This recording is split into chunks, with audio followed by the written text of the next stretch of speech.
Top 3 கண்டஸ்டன்ஸ்ல big Boss season 9ல யார் வருவாங்க நீங்க நினைக்கிறீங்க? நம்பர் 3 வந்து தெரில, நீங்களே ஃபில் பண்ணிக்கோங்க. நம்பர் 2 வந்து சபரி. நம்பர் 1 வந்து கானா வினோத். சூப்பர்.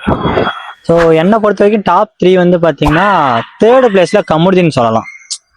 ஓகே, பிளேயிங் கொஞ்சம் நல்லாவே இருக்கு, லவ் கண்டென்ட்டை மட்டும் அவாய்ட் பண்ணியிருக்கலாம். டாப் 2ல வந்து பார்வதி கத்திக்கிட்டே இருந்தாலும் மக்களுக்கு அதான் பிடிச்சிருக்கு, வேற வழி இல்லை. டாப் 1 வந்து கானா வினோத். ஏன்னா எல்லாட்டையும் இல்லாத ஒரு விஷயம் கானா வினோத்தை மட்டும் இருக்குன்னா அது ஒரு ஃபன் தான். ஃபன்னாக இருந்தால் மட்டும் தான் மக்கள் ரசிச்சு பார்ப்பாங்க. ஸோ டாப் 1 கானா வினோத்.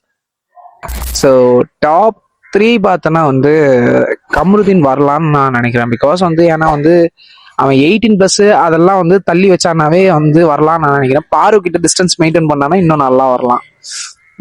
டாப் 2 வந்து பார்வதி வரலான்னு நான் நினைக்கிறேன். ஏன்னா வந்து அவங்க 2 பேர்த்தையும் பிரித்து கேமை விளையாண்டாங்கன்னா கரெக்டாக இருக்கும். ஸோ டாப் 1 வந்து வினோத் வெர்சஸ் திவ்யா, 2 பேர்ல யாராவது. ஏன்னா 2 பேருமே ஃபேன் பேஜ் அதிகமாயிடுச்சு இப்போ. ஸோ 2 பேருமே கேமா விளையாண்டாங்கன்னா யார் வருவாங்கன்னு இந்த சீசன் வந்து ரொம்ப ஈகரா வெயிட் பண்ணிட்டு இருக்கோம், பார்க்கலாம். ஆனால் என்னோட கெஸ் படி அதுன்னு நான் நினைக்கிறேன். என்னோட டாப் 3 பார்த்தீங்கன்னா தேர்ட் வந்து அமீர், டாப் 2 வந்து கனி, டாப் 1 வந்து கானா வினோத் இல்லைன்னா திவ்யா.